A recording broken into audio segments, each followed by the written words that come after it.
welcome back to episode 21 of the Bullpen podcast. We have a big episode today to talk about with some college and high school baseball scores and news, some key takeaways from last week, Power 25 matchups, and then we're going to highlight some standout performances from the week across the state and then games that we were at. Talk about the player and pitcher of the week, and then we'll end it with prospects of the week like usual.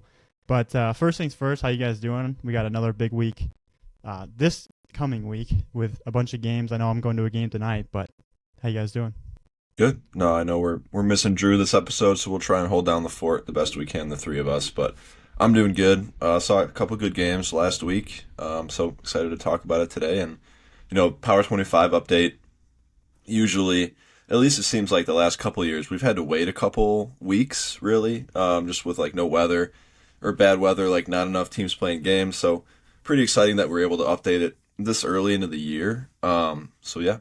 No, I'm also good, Gav. I kind of wish the weather would be a little bit better to start this week. I don't know how much we're going to get out and see, at least today and tomorrow. It doesn't seem like weather's going to be the warmest, but looks like it's going to be very promising the rest of the week. So I'm sure, me and Hamlet will get out a ton up here in the Chicagoland area. Gav, I know you're planning on going out to a game tonight. I don't know if you want to tease that at all, but Yeah, it's Monday, so once this comes out, they'll have seen it. But yeah, Edwardsville and Sacred Heart Griffin should be a pretty good game. Just looking at it from afar, it looks like it'll be a pretty good pitching matchup too. So we'll have to wait and see. But I'm excited. It's like my first game out since the Kickoff Classic, so should be a good one down there in Springfield. They're both off to 6-1 starts, and obviously Edwardsville is one of the top in the state, and we'll kind of get into them here pretty soon with our rankings update. But I think the first thing first is just looking at the college games over the weekend. A couple teams here in Illinois won their series. Illinois beat Michigan State in their series. SIU beat Bradley. Eastern Illinois beat Morehead State. SIUE beat Tennessee Tech. And Northwestern beat Maryland in their series. Honestly, I don't know if you guys saw this, but Colton Quagliano had a really good play. He was playing second, and so Colton plays for Illinois. He was their second baseman, and there was a foul ball in right field, and he ran out there. I think it was they had their bullpens out there too, and he ran out there and made a diving play to end the game. And he got it was a number 8 one of the days on SportsCenter Top 10, so it was pretty sweet play. I did not see that. I do want to I know Hammett's got a note here, but I want to shout out Northwestern winning a series taking the series from Maryland. Man, what Coach Greenspan's doing over there is very big time. Really has seemed to turn that program around in a hurry. So, Hammett, I'll turn it over to you, but I did want to give the Wildcats some love. No, I saw that Lausch had 2 home runs. He had his first home run of the year, and then he hit his second one quickly after. So I'm just trying to find his stats right here. He's hitting 230 on the year, which, that's slowly trending up now. He started off not great, understandably not seeing live pitching for however many years. The fact that he's hitting 230 now, with where he started, just speaks to him as an athlete. He's adjusting quickly, and I know that's only going to continue to get better. But he was one of the best baseball players in the entire state in a loaded class too. That class was absolutely loaded with Summerhill, Owen Murphy, Noah Schultz. That class was insane. And I'm sure he could have gotten paid out of high school.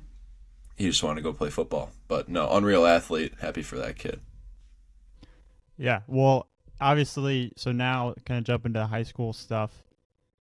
We were fortunate, like Hammett said, to have had some pretty good weather these past couple weeks. And in the past, that's kind of what hinders us from updating our Power 25 after week 1. But, we've had, 2 weeks now? This will be week 3 of high school baseball, and we've had really good weather all across the state, I'd say. I know you guys were out at games last week in Chicago, and then obviously we were down at the Kickoff Classic down there in Southern Illinois. So this week we were able to update the Power 25 after 2 pretty good weeks of baseball across the state. So I'll let you guys kind of take us through some of the big notable jumps and maybe people that are leaving the Power 25 or maybe going down a little bit. But go ahead, guys. Yeah, so just a quick note. I know last year with the Power 25, we kind of went very in depth on, breaking down the full Power 25. I think this year our plan is to not do that, just so we don't take away from the story that we put out every week regarding the Power 25. So really, I think the plan is just to kind of talk about, hey, what are the notable changes? Who's making a ton of moves up in the rankings? So. I think we got to start out. There's a new number one. It is Edwardsville. Just feel like they've really passed the eye test for all of our staff who has seen them, and they're winning. They're winning convincingly against some really good teams. I know last week they played two really good teams in Missouri. They took. I want to say they split those, so it just felt right. I want to say 6-1. Now I do want to double check this real quick, unless okay, yeah, 6-1, but. It's hard not to like what they have on both sides of the ball. And Hammond, I don't know if you want to touch anything else there. Especially the arms, like it is such a luxury to be able to trot out that many arms, and then like I wasn't super sure what their offense was gonna look like, just like because like we've said a million times, they're always gonna have guys that we don't know about, but like seeing them at the kickoff classic, they are super deep and super dynamic offensively. They have speed, they have power, they can hit for average, like there is a lot to like, and they of course always pass the eye test. So man, they it's one of the best Edwardsville teams that I've seen in my 5 years of doing this, and they've had some pretty good teams recently. So yeah, they should be excited over there in Edwardsville. And then I noticed we didn't have this on here, but Linkaway West is number 2 now as well. They've just packed on a bunch of really good wins, like in pretty decisive fashion as well. But no, go ahead, Well, one Tyler. quick note on Lincoln Way West. I know last week, back-to-back days, they no hit who they were playing. I don't have the teams off the top of my head, but they did their pitching staff combined for no hitters on back-to-back days, which is really impressive. Yeah, I that's know not it's high bad. school, right? But that's impressive. It doesn't matter what level you're at. So But like, obviously, we knew they had big pitching, right, with Acevedo, Pettit, and Essenberg. And it looks like they're getting help in other, with other faces as well. So that's really big time because we already liked them a lot on the mound. absolutely, and probably drops down to number three. Listen, they're 2-1. It's not as much a knock on them as it's a compliment to the two teams we just mentioned before that have just played more games to this point, and they're passing the eye test in those facets as well. But next team we want to touch on is Manuka, jumping 3 spots from number 9 up to number 6. They're 5-0 on the year. They have 2 ranked wins. Hammond, I know you've seen them. I don't know if you want to touch on anything with the Indians. I mean, man, it's like the Braden Zillis show basically every time I look at the box score. I mean, he's always throwing the ball well. He's absolutely raking for him too. And CJ DeKinga, they got a ton of names. Carter Lennington, Isaac Goddard, like they got a lot of names we like. And yeah, I mean, they're off to a really good start, 5-0 with 2 ranked wins. Like it's hard not to jump them a few spots after that. Yeah, and then two new teams enter the top 10. Naz and Triad both made huge jumps. Listen, Naz is 7-0. We're actually going to touch on one of their wins here in a little bit. There's actually a cool backstory there, but and then there's Triad, 6-1. I feel like a resounding theme that our staff had it after seeing Triad at the kickoff classic was like we're way too low on them, right? They were at 20. We're like they've got to make big moves the next time we update it. Just how deep their lineup is, and also the arms and quality of arms that they have. It was really like a no-brainer to throw them into the top 10. The beat continues to move for them. 2 ranked Illinois wins, and then also they are 1-1 versus ranked Missouri teams last week. So it doesn't matter what state or who they're playing, they're continuing to roll. So um, just two teams there that have entered the top 10. Hampshire jumping 9 spots up to number 13. They're 8-0. I think one win that really stuck out to me was they beat Harvest Christian. Really good 1A school, and I want to say Harvest Christian threw their top dogs on the mound as well. So that's not some slouch win for the Whippers. But new team entering the Power 25 at number 16, DeKalb, 8-0, and 2 big time wins last week. They defeated number 18 Morris at the time and number 4 McHenry at the time. So Hey, man, I don't know if you want to touch on anything with DeKalb, but they're certainly off to a really hot start. Yeah, no, they have some names that we like. Like Cole Latimer is one, just for example. Really talented outfielder, also a big time quarterback for them, I believe. But no, they got a couple arms that we know are really talented and some other pieces throughout the lineup. So, we're probably a little, maybe even too low on them heading into the season. I'm not sure if they expected to get off to this start that they did, but 8-0 speaks for itself, and we'll have to get out and see them soon here. Yep, and then Father McGivney up 4 spots at number 17. They're 7-2, but those two losses came when they were out of state on their spring break trip to two Tennessee teams. And one I want to say is a top 15 team in Tennessee. But listen, they're 7-0 in Illinois, and they're kind of rolling every single team they've played so far. So we'll keep monitoring them. O'Fallon enters at number 19. They're 5-1. They had two ranked wins down at the Kickoff Classic. I felt like when we saw O'Fallon, Hammond, I know you saw them. I want to say Gav or maybe even Drew saw them as well. So they seem like they passed the eye test. I don't know if either of you guys want to mention anything with O'Fallon. Looks the part, super physical, and he hits in the middle of that order. And then like Asher Cantu is another physical bat they have. Yeah, I mean they've been one of the better teams in the state the last few years. So I mean they're no stranger to the success and how to handle that. Maybe like target on their back a little bit, but no, they definitely passed the eye test. I mean the game that I saw them, they actually lost. But still, you could just tell they're a really good team, and they're going to be dangerous down the stretch.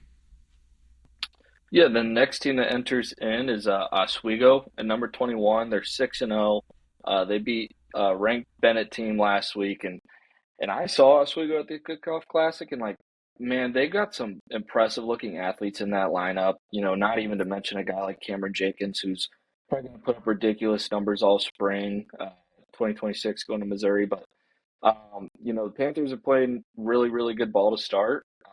They're an older team as well, which helps. So we'll keep monitoring them. Another team that I Tyler, actually saw last. Oh, go can I ahead. add to that? I think Yeah. you mentioned this last week too about Oswego, and I got to see them at the Kickoff Classic as well. But I think their entire lineup, except for Cam Jenkins, is seniors, which Yep. obviously bodes well for a team when you're in the high school season, because obviously they have more experience, and yeah, their lineup looked pretty good. They have some guys that can kind of mash too. They got some power, so yeah, that's a good team there to keep an eye on.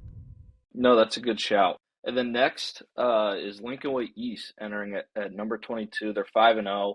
I'll touch on them more later, but I think the story with Lincoln Way East is just arms. Like Jack Bauer, they've got Cooper Johnson, Jack Tamer. They've got a bunch of arms, but I'll touch more on them later. But they are off to a 5-0 start. They're perennially a really good program as well. And then Andrew enters at number 23. They're 6-0. The thing that stuck out with them is they beat a really good St. Joe Ogden team that I think everybody amongst our staff believes is a really good team. Like that is an impressive win beating St. Joe Ogden. So they now enter at number 23. And I don't know if any of you guys have any more notes, but if not, I can just hop on down to these bubble teams.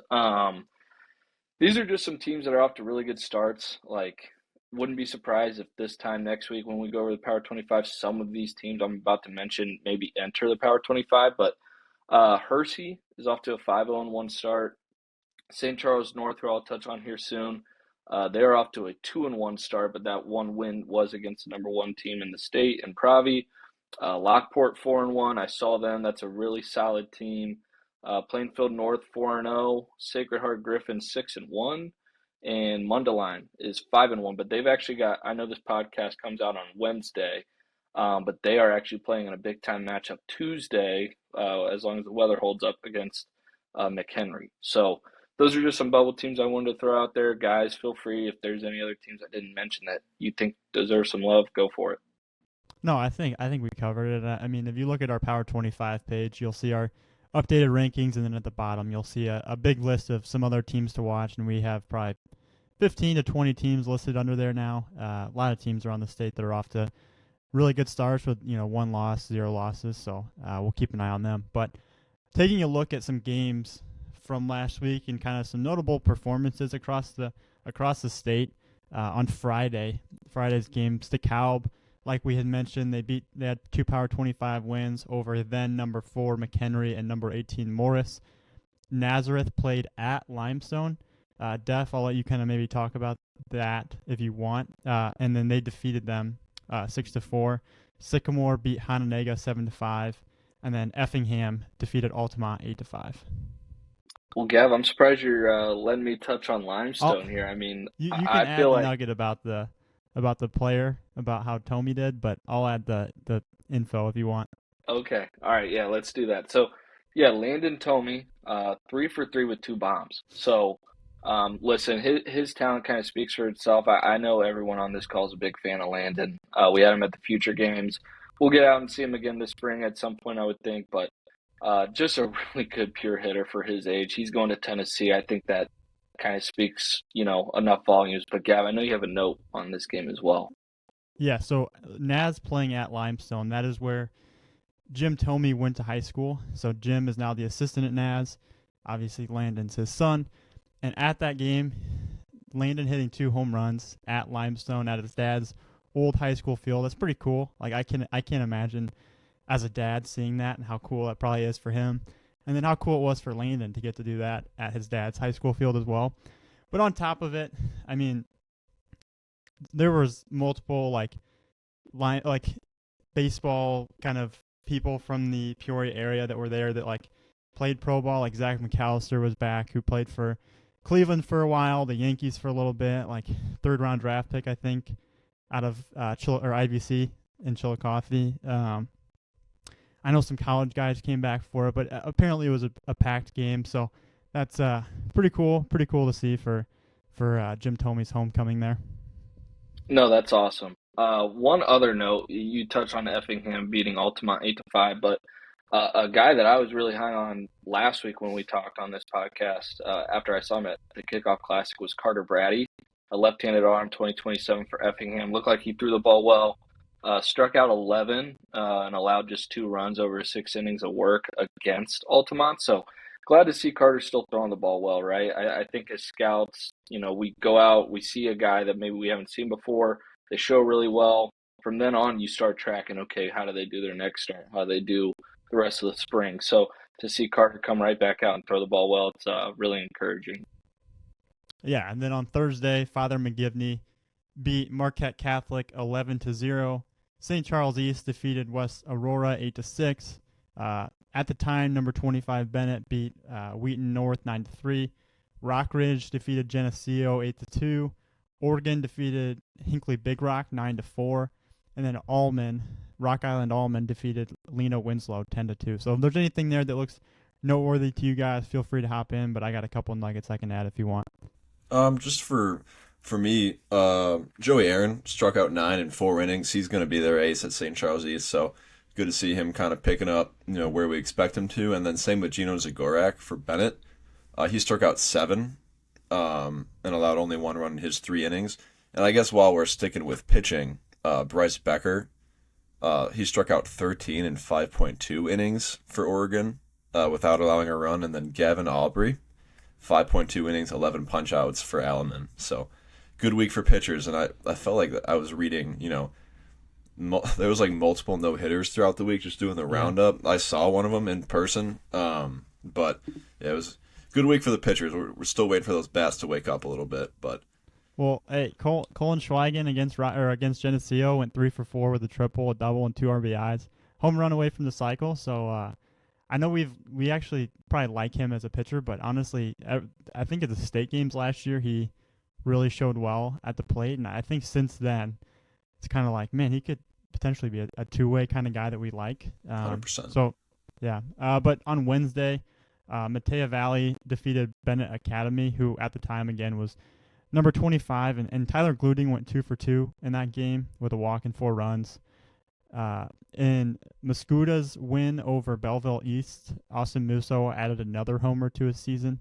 I know he at the Kickoff Classic had 3 homers in the game that I got to see. And Def, I don't want to take your spotlight here. You were at this game, so I'll skip this one and let you get to it. But Peoria Notre Dame beat Brimfield 10-0. Thomas Michaels threw a complete game shutout in 5 innings with 5 strikeouts. Valmeyer defeated Oakville 12-2. Luke Blackwell went 4 for 4 in that game with a triple, 2 RBIs, 2 stolen bases, and 4 runs scored.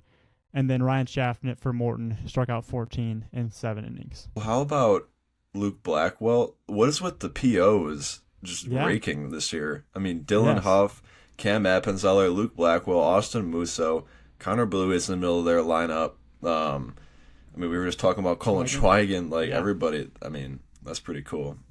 I don't want to ruin our game recaps here soon, but I'll just say Lincoln Way East beat Wilmington 2-1, and there was maybe the most impressive thing I've ever seen since taking this job is what I saw. Yeah. All right. Well, and then on Tuesday, we had St. Charles North beating Providence Catholic, who at the time was number 1. Def, I know you were at that game. I'll let you kind of get into that. Leo defeated Bogan 15-0. Rochester beat Springfield. Southeast 11-0. Tremont beat Brimfield 7-2. And St. Anthony beat St. Joe Ogden 4-3. And then actually to add, number 9 Minooka at the time defeated number 18 Morris. Braden Zillis threw 4 innings, struck out 7, didn't allow a run, allowed 2 hits and 3 walks. So good outing for him. But if you guys got anything you want to add, actually Chase Rhodes too in that Tremont win. He's a guy that we need to go out and see this spring. He threw 3 innings, struck out 6, allowed no runs. But yeah, go ahead, Def, if you have anything. Yeah, I'll obviously touch a little bit more in depth on the St. Charles North Providence Catholic game later, but that was St. Charles North's first game of the season. Talking to Coach Genke before the game, I mean, St. Charles North lost 16 seniors, is what he told me, which is crazy. But they've got a younger team this year, and what better way to start your year than by knocking off, our preseason number 1 in Provi. I believe they're down in Tennessee this week for spring break, so we'll see how the North Stars continue to play, but certainly an encouraging start to the season for those guys. Yeah, and then on Monday, number 1, again at the time, Providence Catholic. They scored 18 runs in the first inning of their game on Monday. That's crazy. And then Limestone beat Peoria Richwoods 15-5. Gavin Kleist, I think is how you say it. He drove in 5 runs, had 2 hits, and one of them was a triple. And he's a kid that I've actually heard a little bit about. I know he's had I think he's off to a pretty good year for Limestone, so he might be one to keep an eye on or get an eye on. I know our guy Dane Poe was just at the game, so I'll have to get some info from him on Gavin. But Route Catholic defeated Riverton 11-2. And Jace Laudeman, another guy that has been doing really well this year so far, went 4-for-4 with 4 runs, a triple, double, 3 runs scored, and 3 stolen bases. So really good game for him. And Route Catholic is a team to watch for sure. They're off to a good start. They're always a good program. I mean, they made it to state last year. They didn't win, but I mean, they're definitely a team I wouldn't be surprised that they could make it back for sure. But Hammett, if you want to talk about player and pitcher of the week from last week, I know we had 2 really good stat lines. Yeah, well, we'll go with player of the week first. And you had mentioned that he almost won national player of the week, correct? Austin Rutter from Sacred Heart Griffin. Yeah, there was 4 guys that they were determining, kind of voting on, and he was one of them. He had a really good week. Yeah. So just a sophomore, and part of the what goes into picking this is not just the line. It's very much who they played, and also how did they affect their team's overall success as well, right? So Austin Rutter helped Sacred Heart Griffin up to a 4-0 start that week, and I know they're doing even better than that now, but he was 7 for 11 on the week with a home run, 2 triples, 2 doubles, 12 RBIs, 3 runs scored, and 3 stolen bases. So yeah, I mean, he was almost national player of the week. His best game, arguably, 2 for 3 with a home run, 3 RBIs, 2 runs scored versus Pawnee. And then against Williamsville, he was 2 for 2 with a triple and 2 RBIs. So really good week for him. Hope he keeps it going throughout the rest of the spring. And then for pitcher of the week, we have Ryan Schaffnet, a senior going to Bradley from Morton.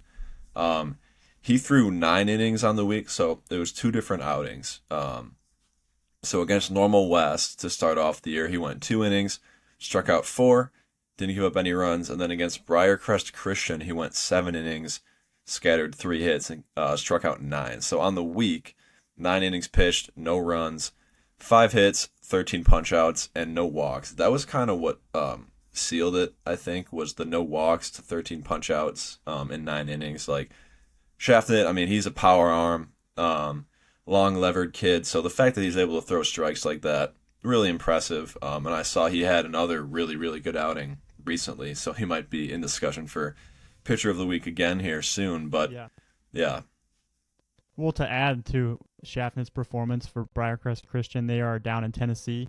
And I was just taking a peek, Tyler. I heard you mention it earlier in our call this morning, but they are currently, I believe this was from last week, ranked number 15 in Tennessee. So really big win and really good outing for Schaffner there. But that kind of turns us over to the Diamond Notes, which kind of follows with the Player of the Week. So we use the Diamond Notes, like the coaches submit a form, and then we select two, like a Player of the Week, a Pitcher of the Week. And then with the rest, the players that did not get Player of the Week, we make this Diamond Note story, and that comes out on Wednesdays. So keep an eye out for that this week. But just a couple nuggets from last week's Diamond Notes. I just wanted to give a shout out to Wilmington. They're a 2A program who was playing some bigger schools, and they actually competed against them. Joliet West and Lincoln Way East, they lost both, but they stayed in the game with them. And obviously one of them was against Jack Bauer, who Tyler will be talking about here soon. Well, and real quick, go ahead. Sorry, Gab. I didn't mean to cut you off, but the Lincoln Way East game, like Lincoln Way East walked them off. It was 1-0 entering the bottom of the seventh. So Wilmington certainly was having no issue hanging with Lincoln Way East, which is a big kudos to them. Like you said, they're a 2A school. Scheduling these 4A programs, like I think it says a lot that they're not afraid to play whoever, wherever. And so this was not a part of the Diamond Notes, but it just felt natural to add it as kind of a Diamond Notes section. RJ Duncan from East Peoria, they're down in Lake Point at Georgia, our facility down in Georgia. And Ian Smith, one of our Georgia guys, got a look at him, and he was pitching against Maryland, who Ian said was, or a team from Maryland, who Ian said was probably the best lineup from that entire event that they had going on down there. And RJ pitched 4 innings. He struck out 10. His fastball was 86 to 89, top 92. His slider was in the mid 79s. Mid 70s, sorry. And he showed feel and advanced actions on that pitch. His changeup was 77 to 80 miles an hour. And then in that game, he also homered to the pull side, 93.1 EV on that homer. So pretty impressive stuff there from RJ, the Illinois State commit, future gamer last summer. I know it was his, I guess, homecoming for the future games, or since the future games, coming back down to Lake Point in Georgia. So good outing there for RJ. Well, I just want to say, like, seeing the tweet that Ian put out, looked like, man, he's really cleaned up, like, his delivery and his mechanics. It's big kudos to him, right? I think all of us being around RJ, he seems like a very determined kid.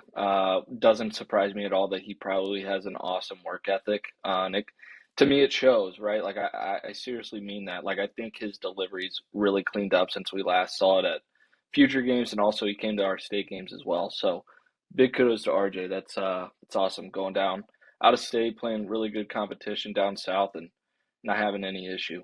Yeah, and then East Peoria's shortstop, Jackson Aarons, he's a 2026. On that week, I think it was just at that event, he went 5 for 14 with 2 doubles, a triple, a home run, 3 walks, 0 strikeouts, 10 RBIs. And then just a nugget about him athletically, he plays basketball as well for East Peoria. He averaged 13.3 points per game, 3 assists per game, 5 rebounds per game, 2 steals per game, and second team all conference as a junior. And a pretty good conference in that Peoria area. They're always a lot of good basketball down here. So good nugget on him. And then just some of these other names were in the Diamond Notes. Lance Cuddy, Coal City 2026, went 5 for 9 with 2 homers, 6 RBIs, and 2 runs scored in one game. And then another game that was on the week. And then their win over Prairie Central, he went 3 for 5 with a homer, 4 RBIs, and a run scored.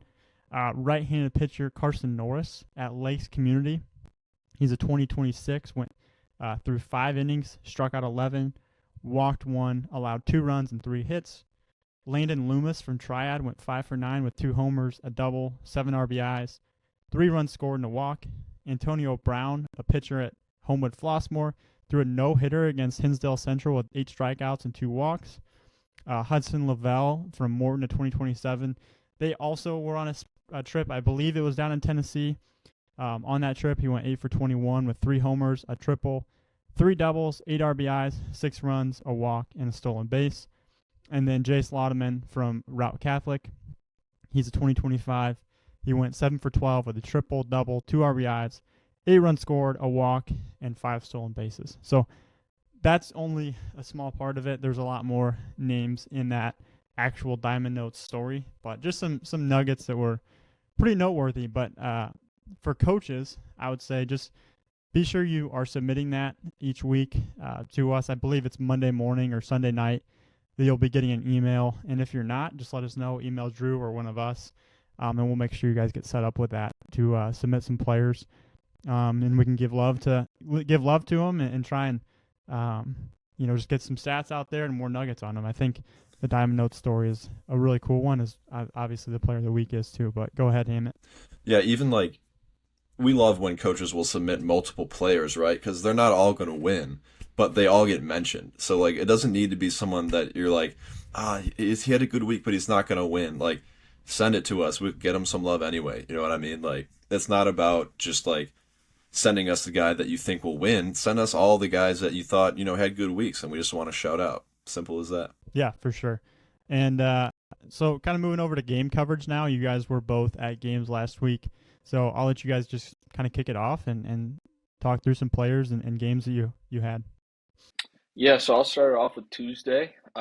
Tease this a little bit earlier, but saw St. Charles North beat number 1 at the time, Providence Catholic. 6-4, I believe, was the final score. But for me, it was the arms for St. Charles North that was really just kind of the story of this game. Keaton Reinke got the ball to start.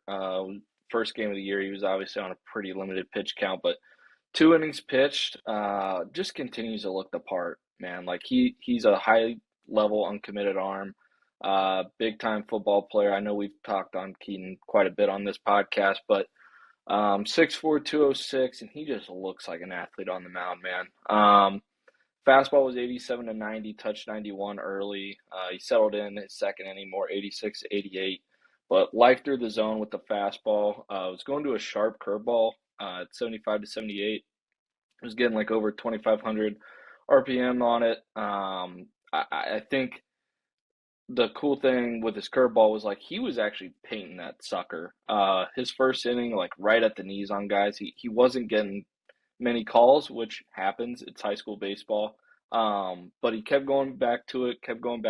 So kudos to Keaton there. And then also was flashing a changeup at 82. Only threw it a few times, but definitely has potential there. But guy who kind of popped for me was Emerson Miller. It's an uncommitted 2026 for St. Charles North. He's a left-hander.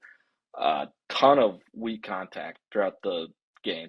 Filled the zone with all 3 pitches. Just seemed like a pitchability left-hander who's going to get a ton of outs this year for St. Charles North. It was 81-83 with his fastball with some sink to it. Went to a 1-7 shaped curveball, which was his out pitch at 71-72 miles an hour. Had no problem throwing that in any count, it seemed. And then was also showing a changeup at 75-76. It had some arm side fade to it. So those 2 arms right off the jump for me were what was really impressive with St. Charles North. And then just some other notes from the game, Ty Heimbuck, the catcher for St. Charles North. He's going to North Central after this year. Really advanced defender. Really liked how he caught both those guys in particular. He actually saved a couple runs, I felt like, at the end of the game. Probably had bases juice, and he was stopping balls and keeping the ball from going to the backstop a few times. Right-handed hitter, showed some bat speed as well. Then Matt Kelly, he's an uncommitted 2025 for St. Charles North. 3 hits, was just peppering the ball to the right side. It was on the barrel. He's a right-handed hitter, but 3 singles, all line drives to the right field. Nate O'Donnell for Pravi, he's a 2025 going to Minnesota. really, really liked it on the mound. Another again early in the year, he was only on the mound for 2 innings, but 90 to 91 with his fastball, and then he was going to this really tight slider at 81 to 82. It was just getting all sorts of whiffs, some really bad swings, but had a ton of feel and comfort with the pitch. And he, after the first inning, I felt like his second inning, it was like, all right, I'm gonna get ahead with the fastball, and then slider, and I'm gonna make you prove that you can hit it. So, big shout out to him. I mean, he up there at the top of that Pravi rotation all spring. And then Enzo Infelice, like I've said it a ton, but how do I want to word this? I continue to just be impressed with his approach to hitting. Doesn't expand the zone. He's 2025 going to Cincinnati. Just looks like a high level bat. I feel like he could hit in college right now. I really do. Right-handed hitter, just doesn't expand the zone, doesn't chase.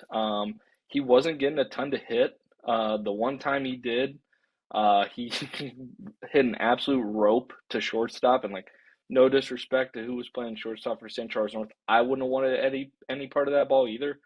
Um, Took kind of like a weird hop on the kid too. So man, he has all sorts of juice too. It's a very simple approach, but I just continue to be impressed with Enzo. But that's what I had for Tuesday. Moving over to Wednesday, Wilmington versus Lincoln Way East. I have been trying to think about how I want to go about talking about this on this podcast since I saw it, but Jack Bauer got the start for Lincoln Way East. He's at 2025, going to Virginia.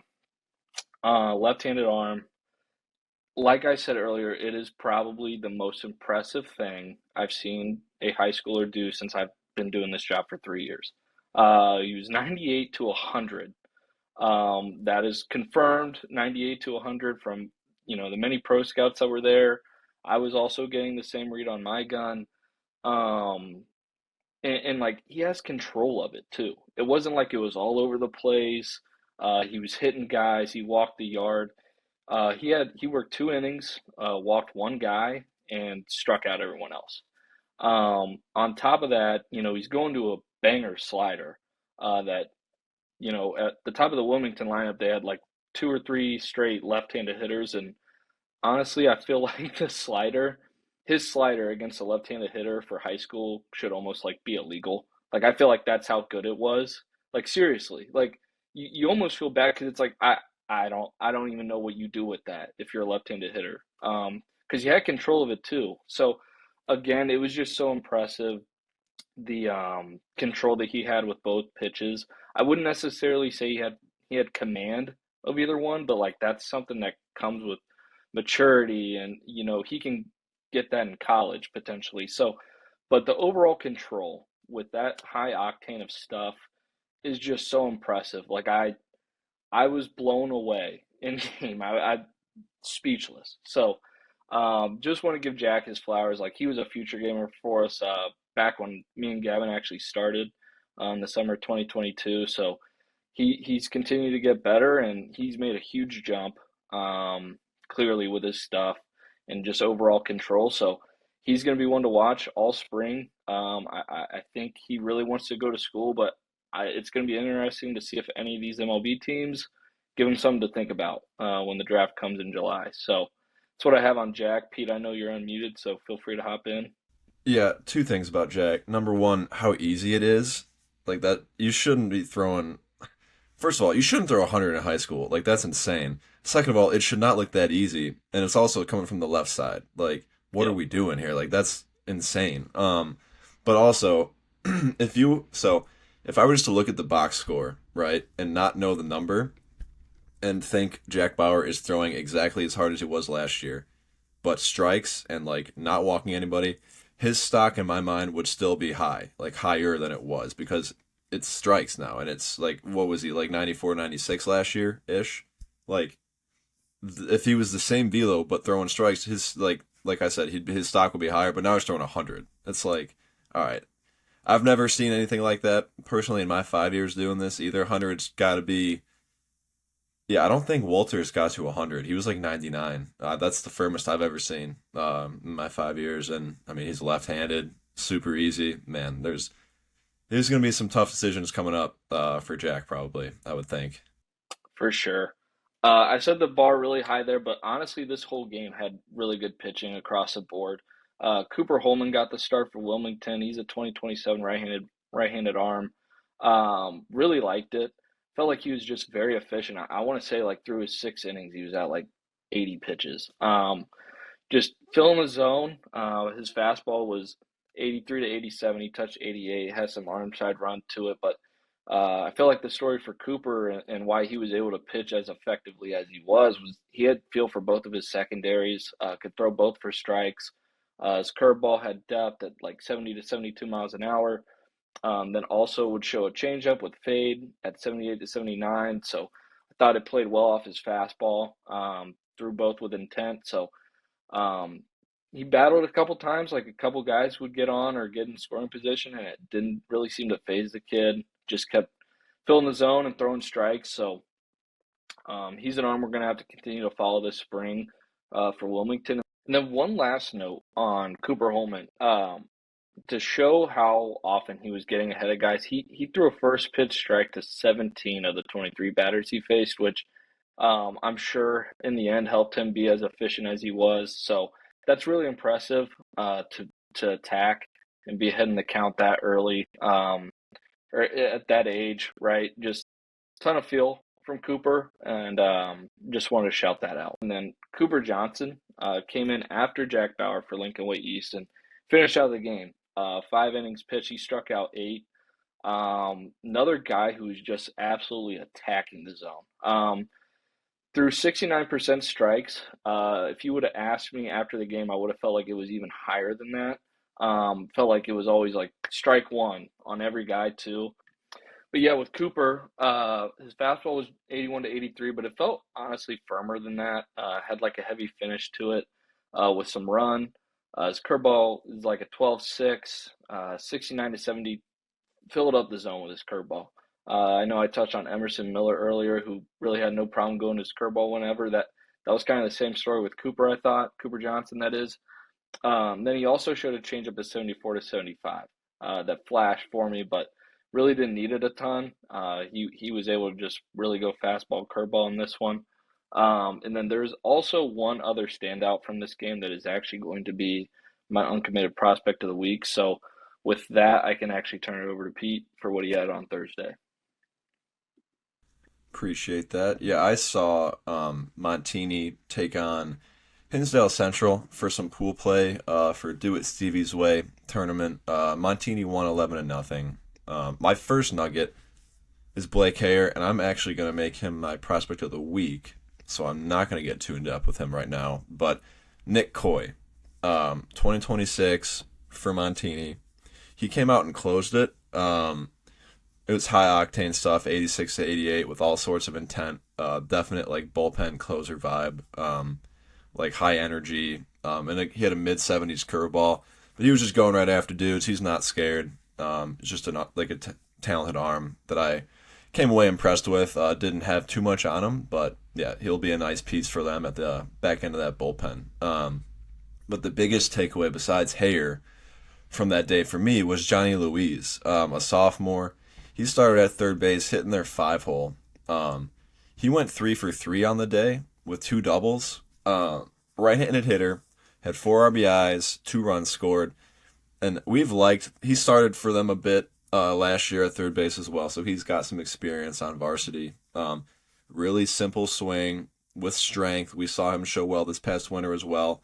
I really like the approach, like low pulse, low heartbeat, does not let the game, speed up on him too much, controls the zone, showed some feel to hit to the whole field. Like he took some great at bats. Like I said, really simple with strength.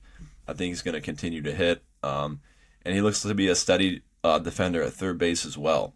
And then moving over to shortstop, Drew Church. I mean, he's a name that we're super familiar with. Going to EIU, he's a senior.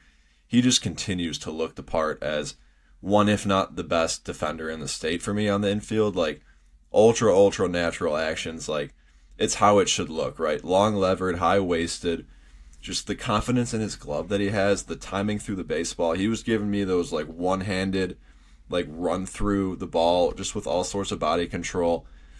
Just explaining it does not do it justice. It is such a luxury to have him up the middle, I'm sure, and his arm is exceptionally strong as well, to where he's even he shows well on the mound with like upper 80s fastball and a banger slider. So he's a guy that I always come away a fan of. And then Max Bell, he was their center fielder. He's actually an Upper Iowa football commit, but Coach Scott was mentioning to me that he thinks he should play baseball. Like he thinks he might be a better baseball player, and I can't help but agree. He's such an athlete. He's a defensive back, so he's got all sorts of athleticism, strong frame, like he's got clear muscle, but he's not like bulky or anything. It's like really lean and twitchy. I just thought it was a really athletic look. Like the right-handed swing, I think will play. Really natural and smooth defender in the outfield too. Covers all sorts of ground. The arm is also really strong and accurate during IO. Was playing with carry to the plate from center field. So just a name that I really like, and I hope he doesn't put down the bat at Upper Iowa. Their Division II program, I think he would have no problem at least walking on over there. Then Quim Paprakis, he's a junior. He was starting behind the plate for Montini. He had a great day at the dish. 3 for 3 with 2 RBIs and a run scored. I was a big fan of just the catch and throw.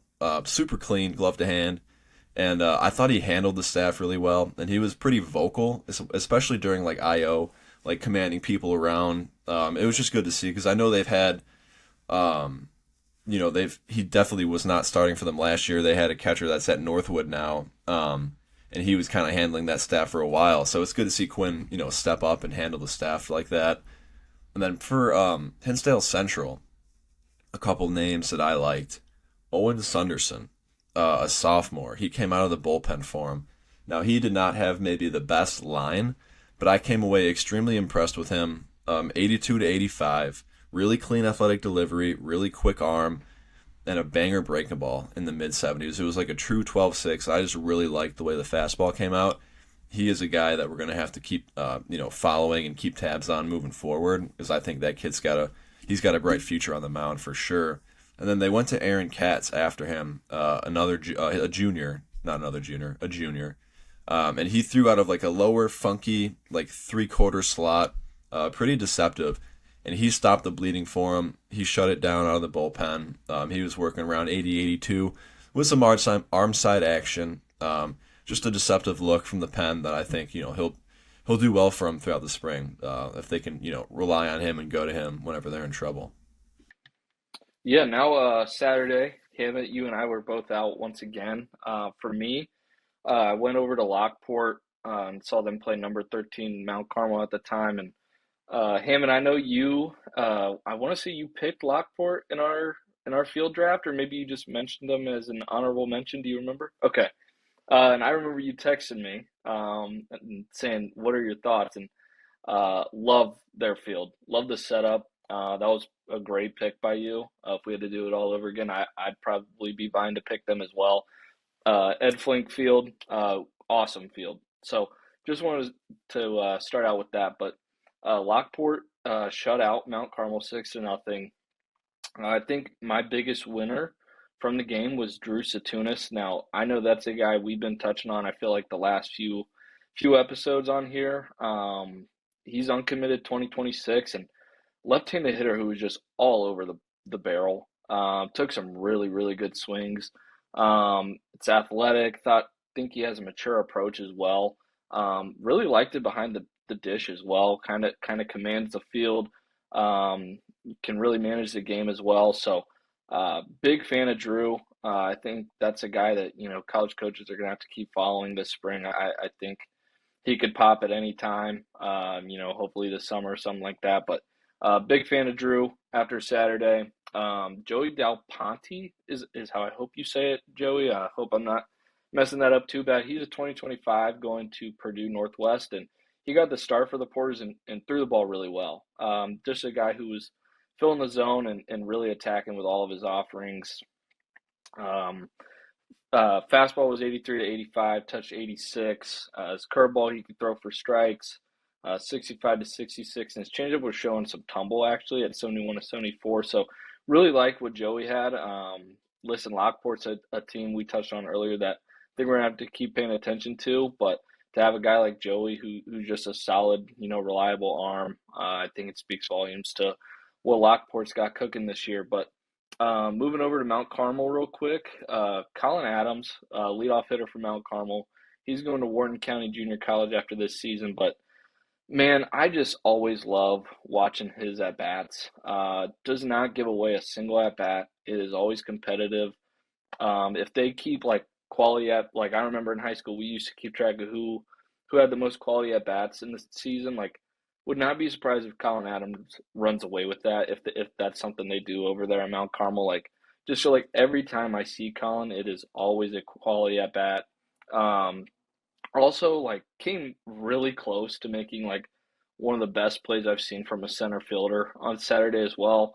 There's a ball deep into the right center gap. He had to range a ton for it, dove and just missed it. But big fan of Colin. Next is TJ McQuillan. He's a 2026 going to Wake Forest, and man, he looks a part of a Wake Forest guy in the box. Really like it. It's very calm, repeatable swing. He connected on a loud double that nearly left the yard out to the right center gap, but really continue to like TJ. I think he continues to trend up in the right direction. And then going back over to Lockport, Austin Wingy, 2027 right-handed arm, came out to close for Lockport, and talking about impressive stuff I saw on the week, high school sophomore running it up to 92 was really impressive, and that's what Austin did. He was 88 to 90, touched 92 once, but man, had a ton of ride through the zone. That fastball, like, yes, there is effort behind it, but it's not super head whackish, which is something I know Hammett's touched on before here, talking about pitchers, is like how you get to that velo. It comes out really good.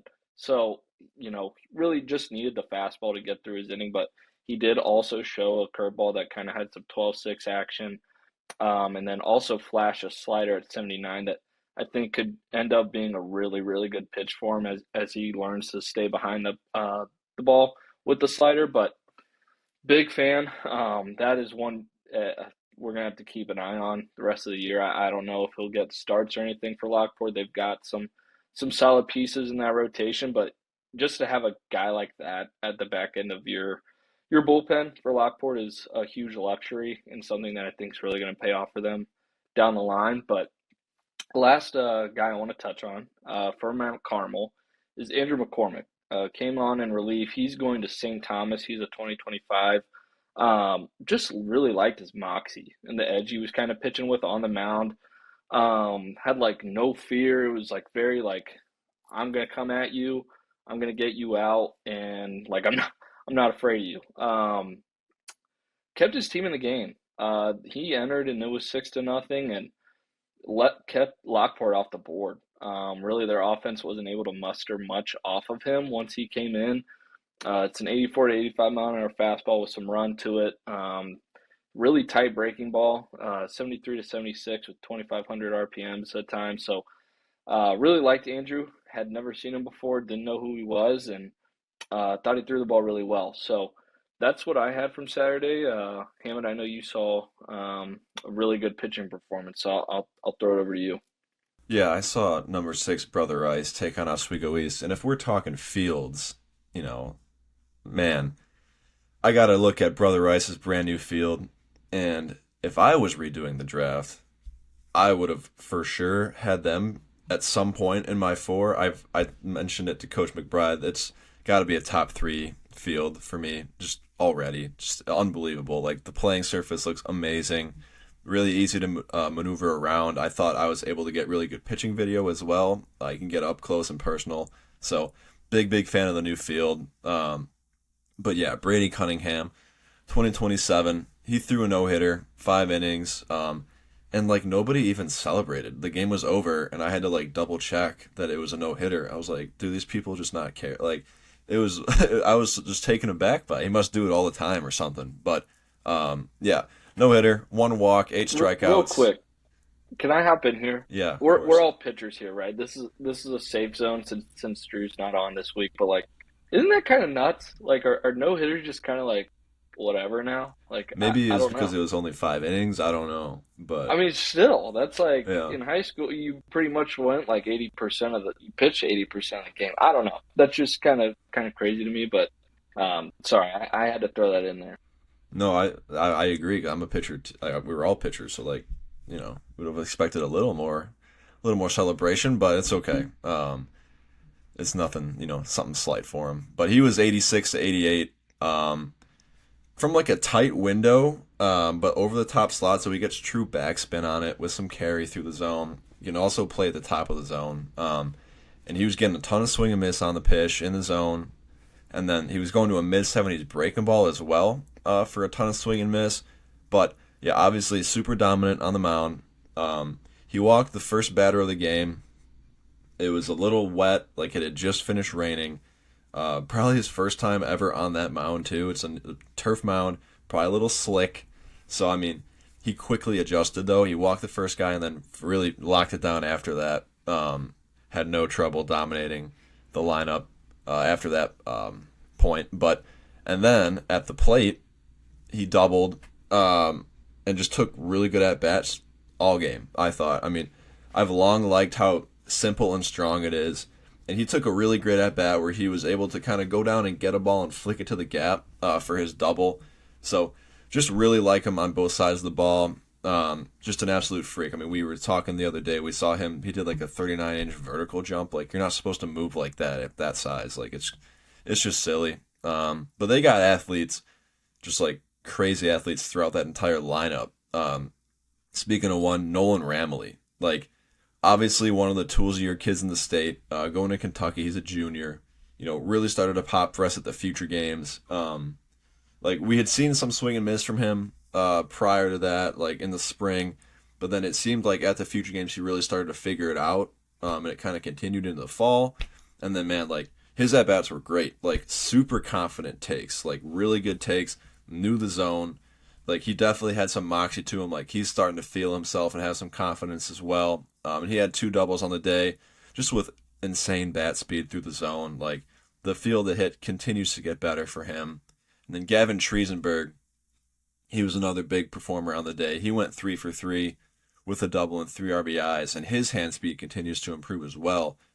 He took one of the better, if not the most impressive swing on the day, going up and getting a fastball at the top of the zone and nearly missing a home run by a foot to like left center field, in the deepest part of the yard. So great at bats from him. Colin Campbell, another one that really stood out to me, starting at shortstop. So they have the luxury of being able to move Triesenberg, Campbell, and Natanic, and Aiden Nahava basically, you know, any way they want, really. So in this look, they had Triesenberg at third, they had Campbell at short, and Natanic at second, and Nahava at first. So Campbell, starting at shortstop as a sophomore with those names around him, I mean, he is still.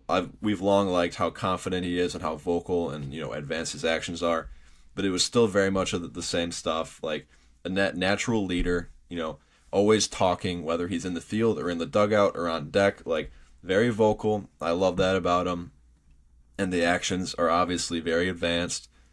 Super confident and smooth glove. Like he does not look like a sophomore defending it. He looks like he could easily hold down an infield spot in college right now, just with his advanced actions, and feel for the game.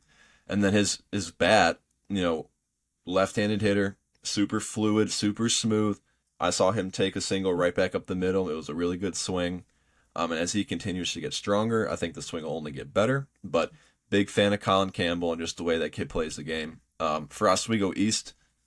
Sticking on the topic of sophomore middle infielders that are studs, Jackson Tucker, 2027.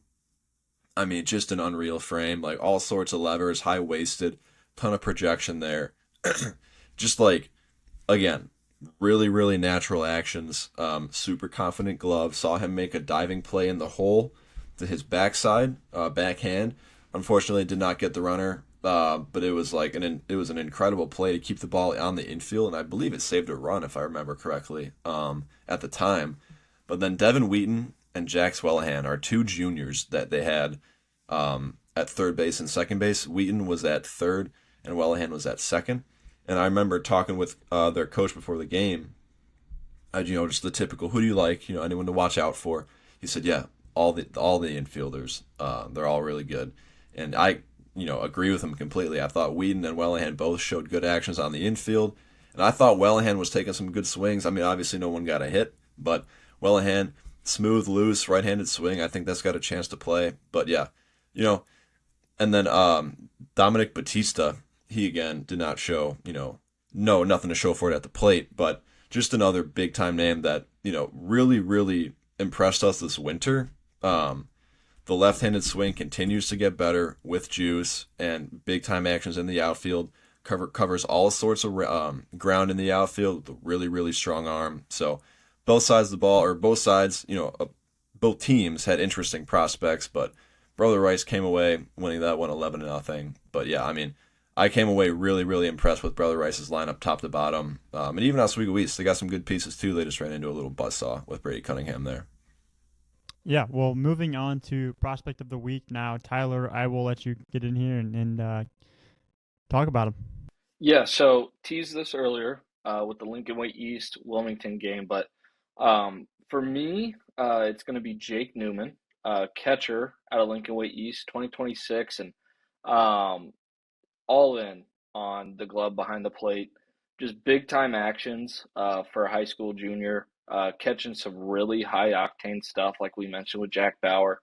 Couldn't have looked more comfortable catching him, which I think speaks volumes of both guys. Both the Bauer's in the zone enough to where catcher's not really worried, but also just, man, how comfortable and how easy it looked catching Jack Bauer. He continued to show that way when he caught Cooper Johnson as well, but very loose wristed, flexible hips, agile, like really looked the part. Was also able to take command of the game, like control on the field. He was definitely a field general out there. So big fan of Jake after seeing him against Wilmington. So that is my uncommitted prospect of the week. I can hop in here with Blake Hayer. So already mentioned him a little bit earlier. He was absolutely lights out. I was really excited when I got to the park and I saw that he was pitching. I had not seen him throw in person yet, so I was excited to see that. Knew he was talented. He threw 4 no-hit innings, struck out 7. I believe just walked 1. Didn't give up any runs. But, man, I was a big fan of just how clean of a mover he is. It was a super simple delivery with like a shorter balance point.